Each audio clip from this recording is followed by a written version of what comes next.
Bun găsit, doamnelor, domnilor, sunt Marius Constantinescu. Astăzi, la Ediție limitată, ne întâlnim cu două personalități creatoare antagonice. Mai întâi, Jackie Morris, autoare și ilustrator de faimă mondială, iar în partea a doua a emisiunii, rebelul literaturii pentru tânăra generație, Ben Brooks.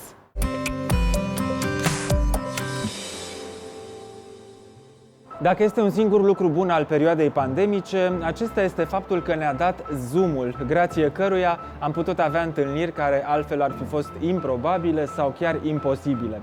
Una dintre acestea a fost cu atât de talentata Jackie Morris, ilustratoare de faimă internațională. Eu am întâlnit prima oară numele ei într-o carte eveniment, The Lost Words, realizată împreună cu Robert Macfarlane. Câțiva ani mai târziu, același duo creativ ne-a oferit o continuare în volumul The Lost Spells, o altă bijuterie editorială.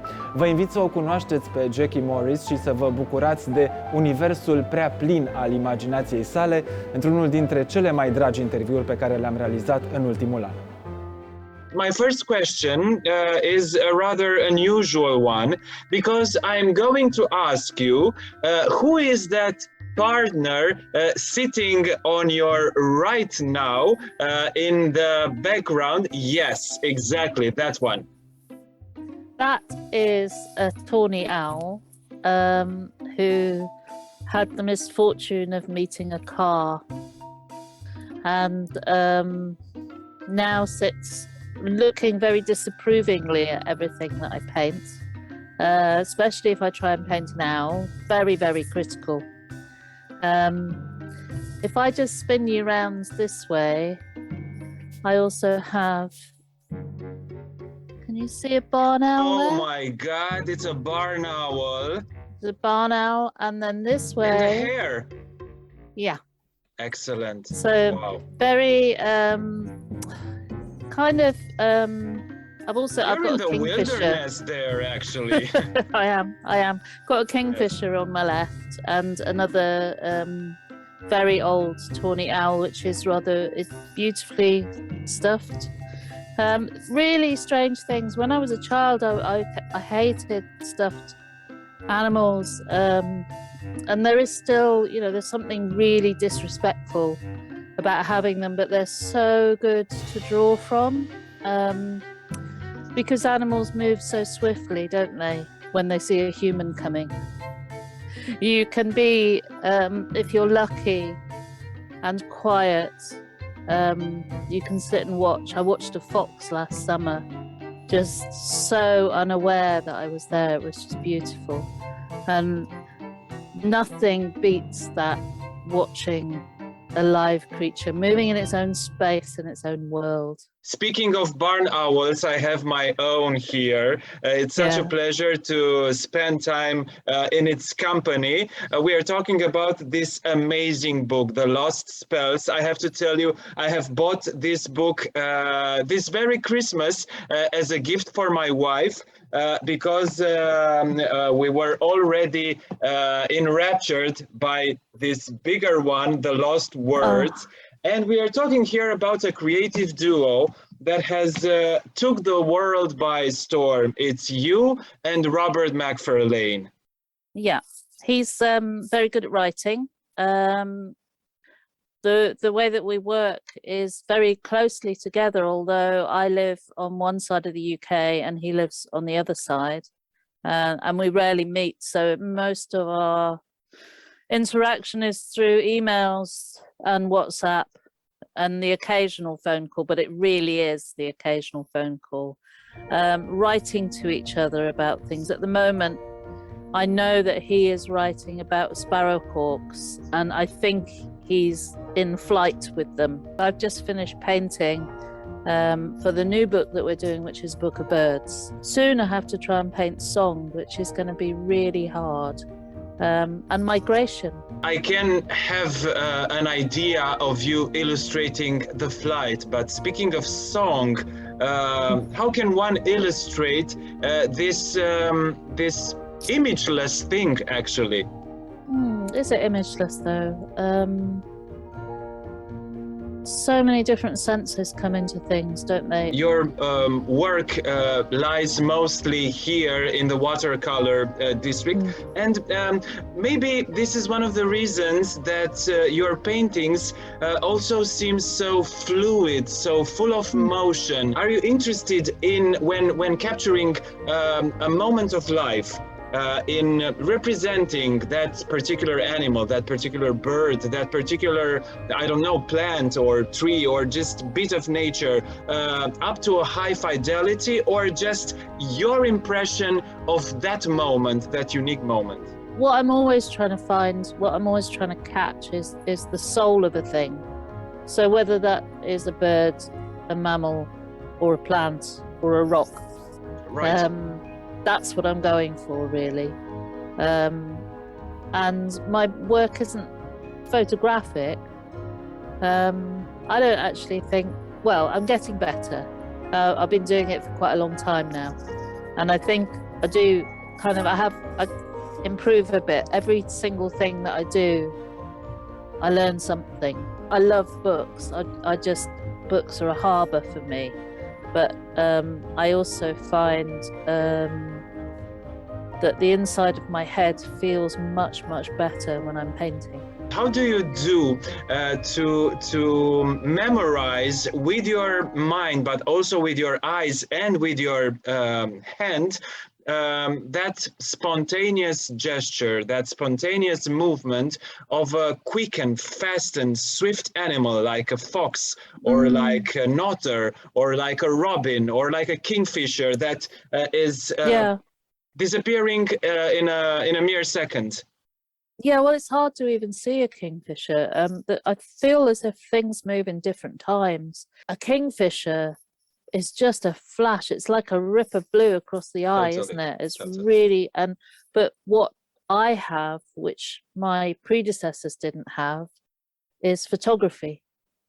And part of the reason that I'm painting flight is when you look at a lot of old bird books, they were working from stuffed animals and corpses, and there wasn't that amazing library of photography to actually see how a bird moves.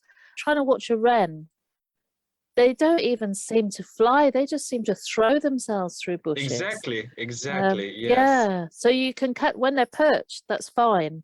I have to paint a merlin, and there are merlin around here, small, swift birds who hunt the hedges.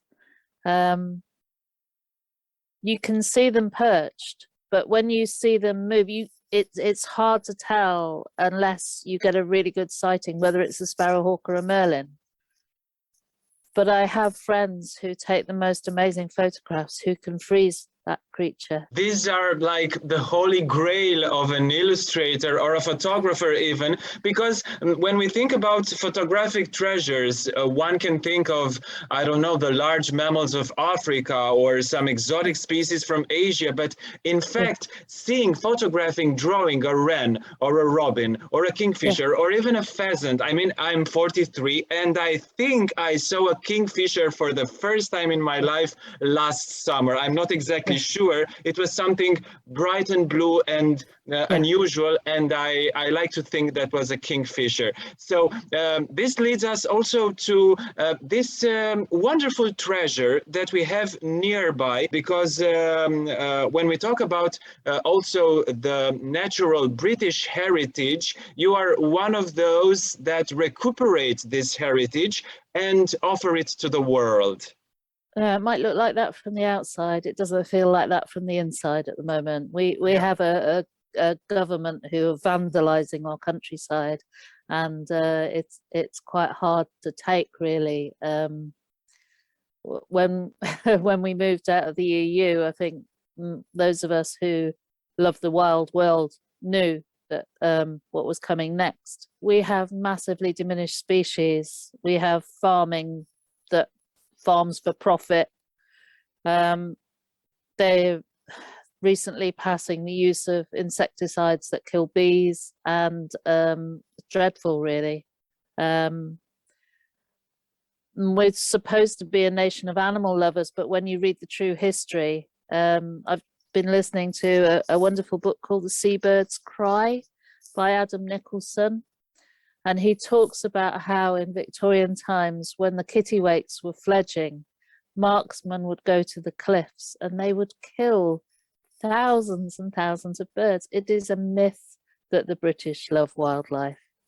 Some of the British do. My hope with both of these books was to kind of re-enchant children.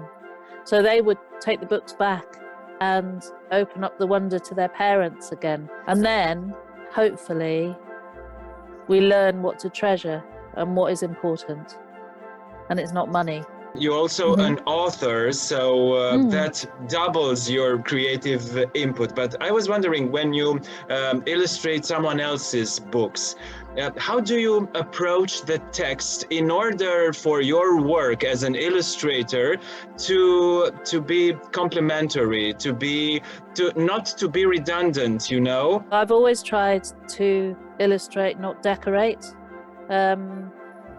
So as I've got older and as I've learned more, the work that I do with Rob is very collaborative. So we're kind of making the book together at the same time. I think I influence his writing, he influences my painting, and the two things work together and around each other to strengthen each other. That's what the hope is anyway. And we've been very lucky with both The Lost Words and The Lost Spells to work with Alison O'Toole, who really gets the idea of space, and that space that welcomes somebody in. But usually the way I approach a book is I think it's a fantastic idea, and then I panic, and then I get on with it, and then I get halfway through and decide it was just a dreadful idea and I can't do it.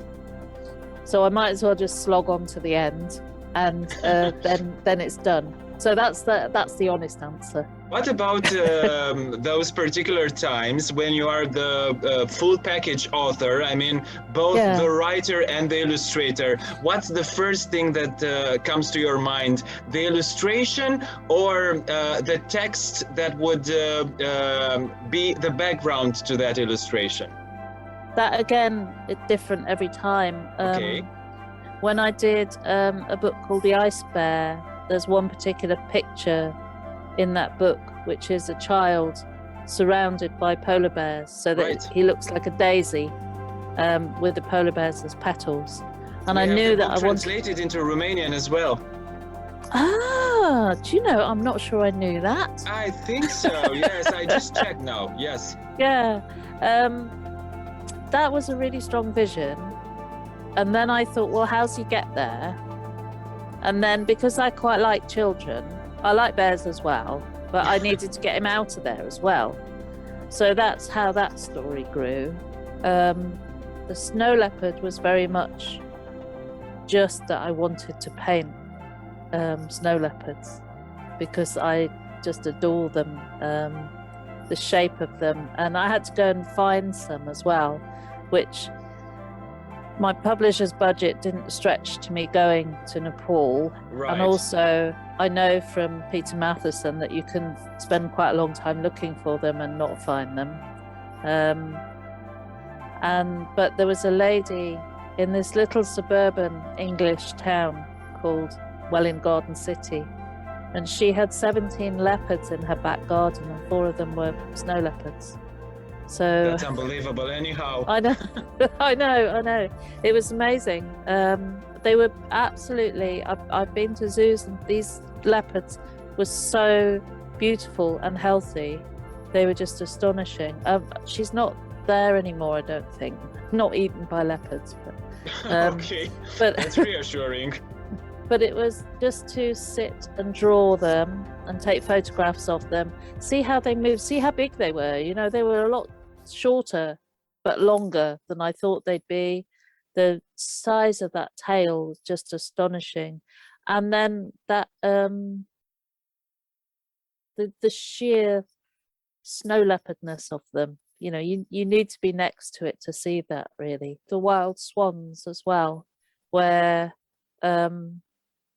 girl has 11 brothers and they get turned into swans by their stepmother, which I'd always thought, you know, if I had 11 brothers and they got turned into swans, I would think, fantastic, I've now got 11 swans. But she seems to want to turn them back into brothers. So I'm just going to turn my phone off. Thank you. How did I know that my mother would ring at this time? Bless her.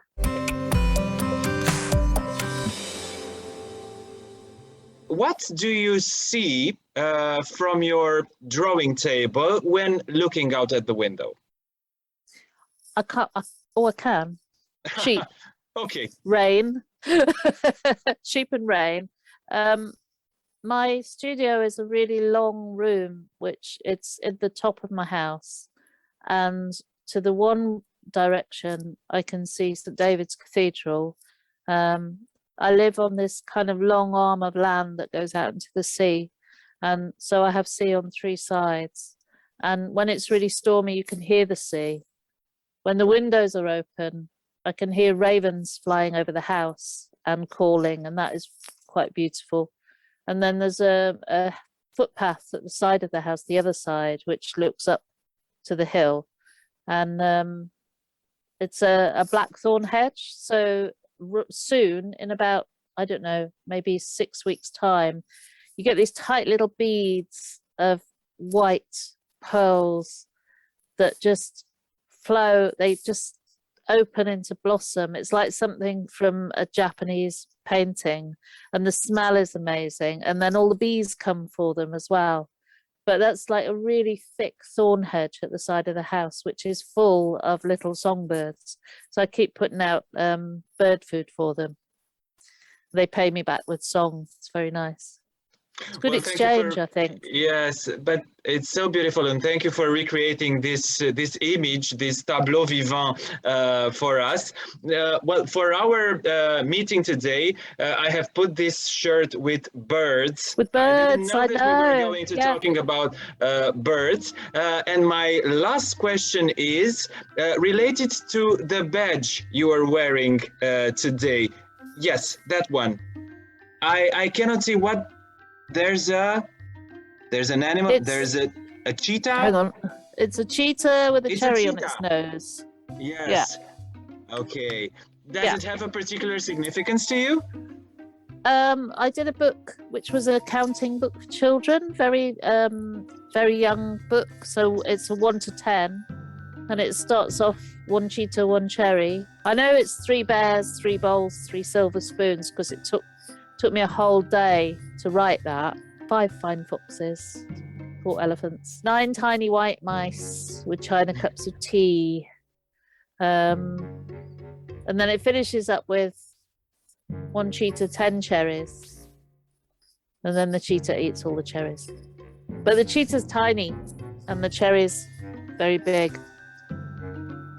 If you're a really tired parent and you want to get through it really quickly, you can turn the pages really quickly. And if you want a little bit more time with your child, because you're a nice parent, as well as being tired, there's loads in the pictures to make up stories about. And yeah, I've been both of those parents. Somebody said to me that children's books are a place where adults and children meet. And I thought, yeah, that's nice. I like that. I think this is a very nice idea to finish our conversation with. The children books are those places where children and adults meet, and they speak the same language for a couple of minutes or maybe even more. Jackie Morris, it's been such a privilege. Thank you so very much. Very good shirt. Brilliant shirt. I like that. I love it too. Thank you. Okay.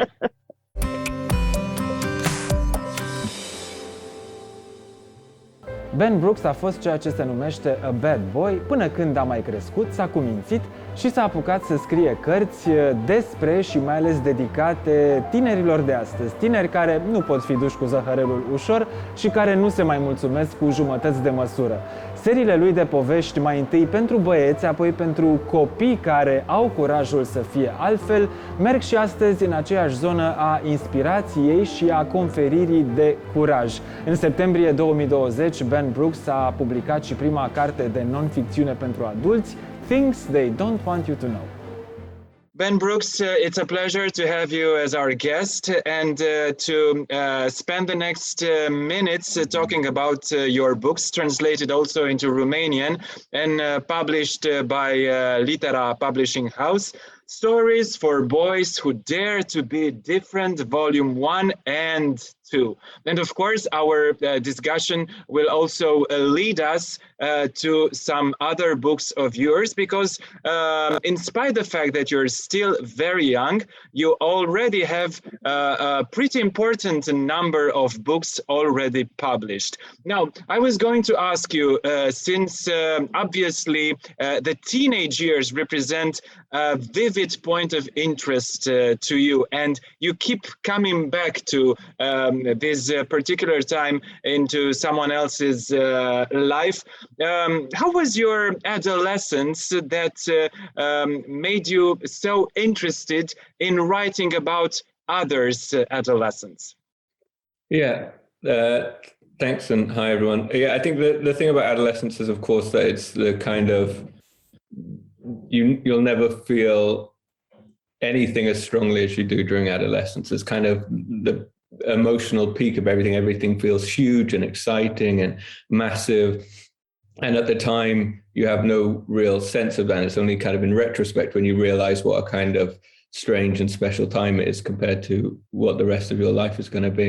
And I think for me, my adolescence was a fairly messy period in various ways. And it's an interesting one for everyone, because you're kind of, especially later on, digging into it and really learning about the kind of neurological reasons that at that age you start taking risks and you start pushing back against your parents and you start behaving in these strange ways that to you feel perfectly logical, and to the kind of grown-ups of the world, oh, it's a teenager being a teenager again. There's just something very interesting about that kind of transitory period where we're, I guess, essentially becoming who we will be as adults, but it's a kind of a tough, messy process. Well, I remember a study that I have come across a few years ago, published in The Lancet, actually, where it was discussed this particular moment in everyone's life in terms of knowledge accumulation. You know, I mean, compared to the first childhood, adolescence would be probably the most fruitful time in one's life for accumulating knowledge about everything that happens around us. Yeah, we're really taking everything in, not just lessons at school, but literally how to function in relationships, whether they're romantic or friendships, and how to function with adults, how to deal with your parents. You're really learning kind of all the tools you'll need to function in the world as an adult, I suppose. Indeed. Now, let's talk a bit about being different, because one of the fears, I would say, of most teenagers is actually this one, feeling different. Yeah, it's a strange one, because feeling different is the kind of last thing you want, especially when you're in secondary school or school at all. And then once you leave school, you realize that it's exactly your differences that are going to make you succeed in whatever area you go into. You need your differences if you're going to do well in anything. So I think differences are something that you kind of really resent as a younger person, and then often come to really embrace when you're older, and you realize how much these are the things that will make you stand out and help you get on in life. Do you draw a certain line between being different and actually feeling different? I think they can go hand in hand. I suppose they're different sides of a coin. When you are different, maybe you have, a different area of interest to everyone else in your school, or you do things in a different way. And when you feel different, I suppose that could boil down to being kind of ostracized, not out of your choice, which of course is a different thing. And I think there's a difference between being different and being kind of isolated. And obviously, I think in different ways, we all need connection, especially at that time. And it can be the most painful thing when you feel as though you're not part of something else. So yeah, I think there's a balance there between being different and having the kind of feeling free within yourself to pursue your own ambitions and interests, and also not feeling kind of isolated and cut off from everyone else because of it. Now, from Nelson Mandela to Stephen Hawking, and from Jamie Oliver to Messi himself, the famed soccer player, your books represent a collection of stories of men, famous or not necessarily that famous, that have succeeded in crossing these boundaries within themselves, I would say. Now, before asking you in which way you made their selection, I would go back to your teenage years again and ask you if it happened to you to feel different, and how much of that experience you brought into your books. Yeah, I think for me, I definitely had a sense of not quite connecting with most of the people at school and not really feeling interested in what they were interested in or what they were doing. And this tended to manifest in kind of, well, not going to school for a long period of time, just going to the library to read and write instead. That was what I wanted to do. And just kind of burrowing into that world instead. And then it also involved finding a community elsewhere, like a community of writers who were, in America and elsewhere. I think it's important to find some kind of connection, even if it's not in school. So yeah, I felt different, and I suppose writing about things was a way of coping with that, and then of connecting with other people who made a bit more sense to me.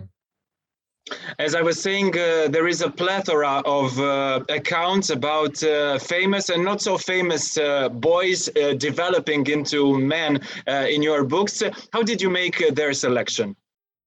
Well, yeah, it was a tough, big, long, strange process that it just really involved reading about hundreds and hundreds of people. And sometimes, you'd have recommendations for people, and sometimes you had some favorite people that you knew and wanted to dig around a bit more. And the kind of criteria for inclusion were always, I think, that they had to in some way go against the grain of something, or stand out in their field in a way that was kind of exceptional. So for example, you couldn't just have someone who's good at football, but you could have someone like Marcus Rashford or Messi who was good at football, and then within that had used the kind of influence and fame that they'd gained to help others, essentially. And so the idea was to find people who embodied certain traits that sometimes aren't traditionally connected to masculinity. So whether it's kind of very open kindness, or kind of being open about your emotions, or going into areas that sometimes aren't connected with the masculinity so much, like kind of dance and poetry and things like this. So it's just about celebrating the kind of men, but also the aspects of men that are not always so widely celebrated. Are there particular examples or male figures that you specifically relate to within this selection that you have made? And I relate to is an interesting one. Normally people ask which are your favorite ones, and that's slightly easier. But the relate to ones, I mean, I think there's all different aspects. I'm not a man of easy questions. No. I think there's different aspects to a lot of them, like a lot of the kids that start younger and do amazing things. I wish I could relate to them because I did amazing things when I was younger, which is not necessarily the case, but I can relate to kind of not quite fitting in at school and instead kind of burrowing into a very specific area that you really loved. And I'm desperately trying to think of a good example. I can't, sorry.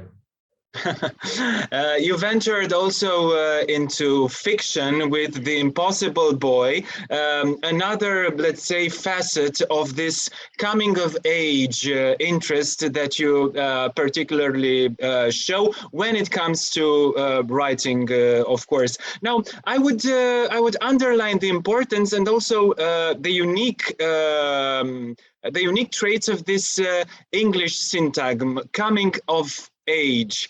Now, there is something always evolving in this particular syntagm.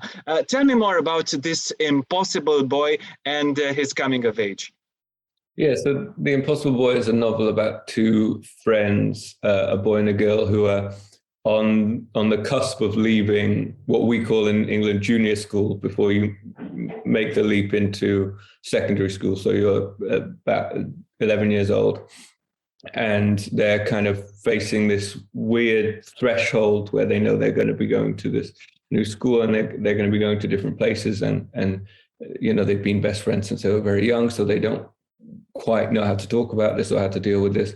And then this completely impossible strange boy that they've made up when they were bored in a lesson kind of just appears in their lives and ends up taking them on this kind of insane adventure, during which time they start to process the fact that that things are going to be changing, and maybe that's not a good thing or a bad thing. It's just the way of things, that things are always changing, and that doesn't mean, you know, it's an end for their friendship. It just means, that the world moves on.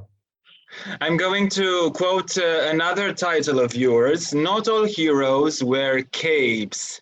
If not capes, what other thing? Normal human clothes, I suppose. Yeah, of course. Hats, shoes, whatever they like. Because they're actually the heroes next door, or simply just passing by us. Yes, and there's actually one interesting story in there that connects to that a little bit, which was, I need to remember the specifics, just you end up with hundreds and hundreds of people, but there was a young chap who went to a sporting event, I think over in the Philippines, and he was on the bus with some of his teammates, and he just sees a woman on the bus with no shoes on, and just sort of without thinking just takes off his shoes and gives his shoes to the woman, and then they leave the bus. And I think those kind of tiny little moments of kindness are the things that it's nice to celebrate, because when we just celebrate the kind of insane superheroes from cinema screens, you just kind of think, well, they're superheroes and I'm not, so they do that stuff and I don't. But I think if we praise the kind of small acts of kindness committed by people every day, then we're more likely to see more of them. Now, Ben, spontaneous curiosity right now. Would you say there is a certain pattern of the hero or the superhero for today's youngsters? I think we definitely are living in an age where, I don't know how it is in Romania, I presume it's the same as it is, but in the UK, for example, most boys will say that it's footballers or YouTubers who are kind of their heroes, quote unquote, and then also they have the literal heroes of the Marvel superhero films, and there you go, yes, and these different facets of it, and it's so far we are on the same field.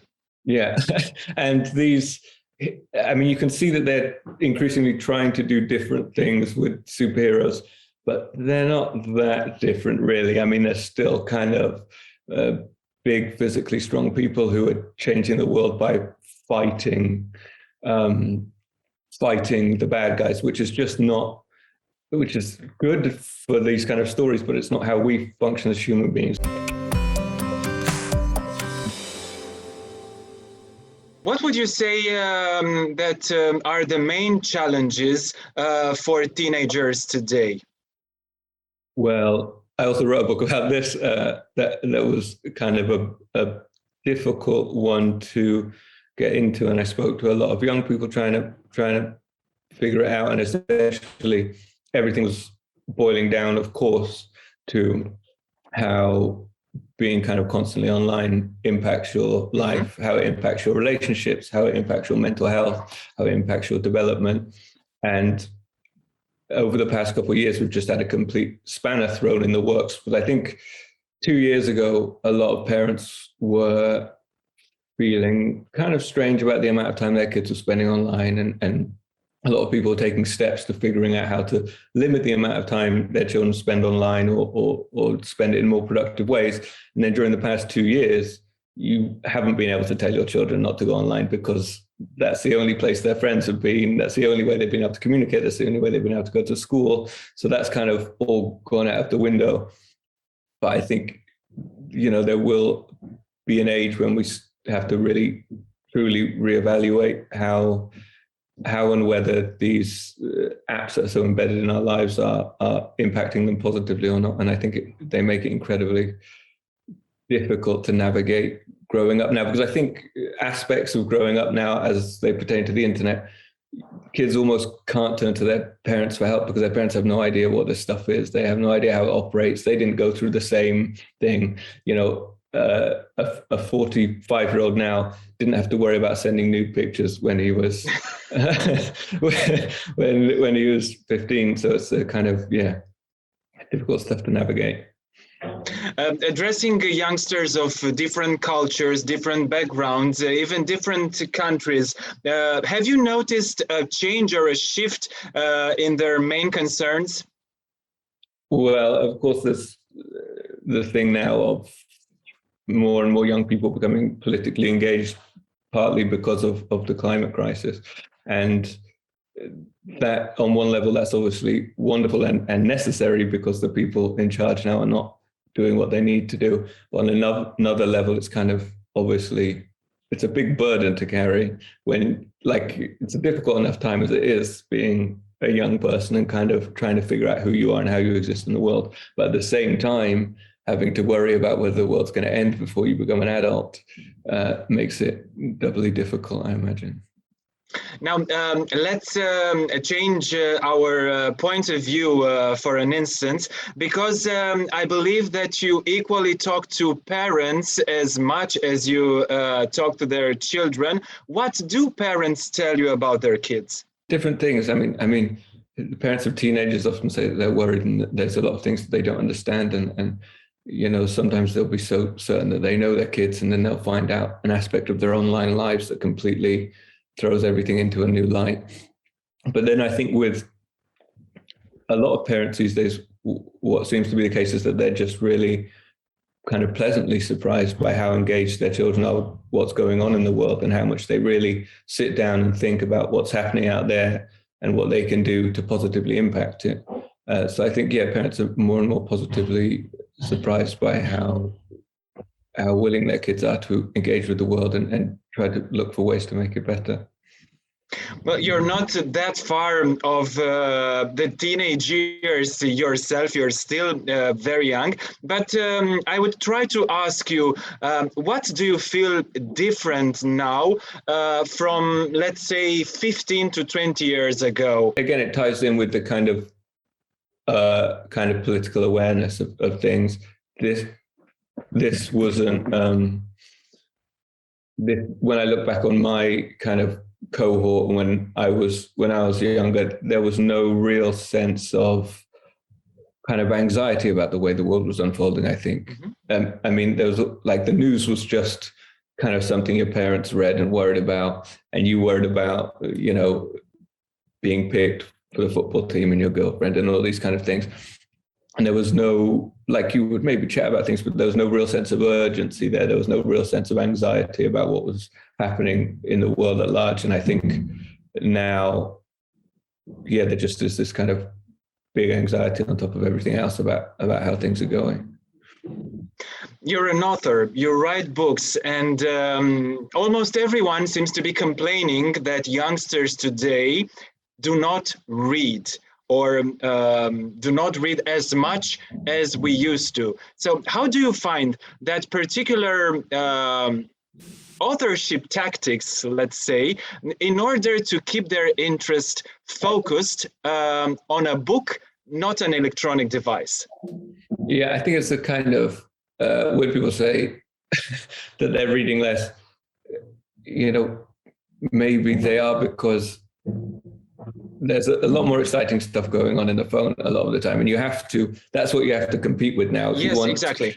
Yeah, if you want to get away from that, you have to make something even better than that, and that is of course difficult. But I think it pushes people to write in new and exciting ways, and you have to figure out either a new way of telling a story or telling a story that's so compelling that they forget that they have a phone or a PlayStation over there.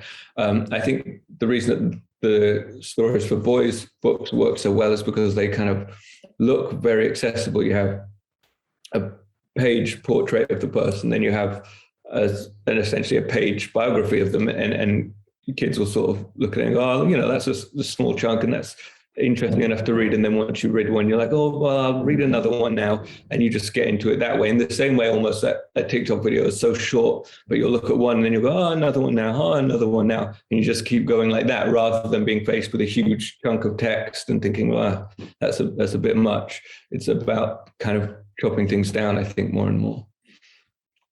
Now, Ben, a tricky question now. What would you tell your parents today about Ben 15 years ago?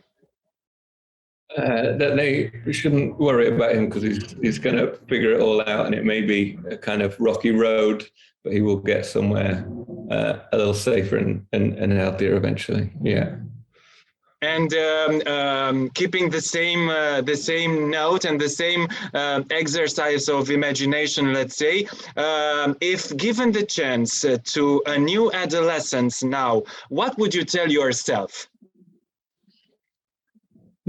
This is probably not the answer you were looking for, but I would just tell myself to eat better food, because I just ate the worst possible things ever. And I think, every day I would go and buy a thing like this of cookies, and that would be breakfast. And then at lunch would be a huge amount of chips. I know this is not a very romantic answer, but I think that really... I didn't expect a romantic answer. I'm looking for a candid and honest one, actually. That's the one. I think you don't think about it at the time because that's just not important to you, but it kind of, you can't concentrate in school, then you don't sleep well, you get grumpy, you get irritated. And so I think that would be one. The food thing would be one. And then the other one would be, I suppose, just to try and enjoy things better. I mean, that's the kind of thing that people always say, that you look back and see those times as kind of really wonderful, even though when you're in them, it's really difficult to kind of pause and enjoy them because you've got nothing else to compare it to. But I think, just trying to kind of take notice of everything and enjoy it. I think also our conversation also revolves around the idea of education, because as I was saying earlier, adolescence is a fruitful time to gather all the knowledge, or much of the knowledge you are going to need further on in your life. But if we leave school aside, I mean this institutionalized way of learning, what other, let's say, healthy and good way to learn is there for a teenager today? Well, the kind of wonderful thing about being a teenager, of course, is the flip side of the internet, that you can kind of dig in, and anything that interests you, you can find out as much as you want about it. And there are free, full university courses online that you can sit down and do on your own. Is that, can you hear that? No, it's okay. I didn't. Okay. I don't hear it. Okay, there's full university courses that you can access, and you can really do this self-directed learning. The trouble, of course, with the internet again is this issue that everyone has, trying to discern what you should read and how you should judge it.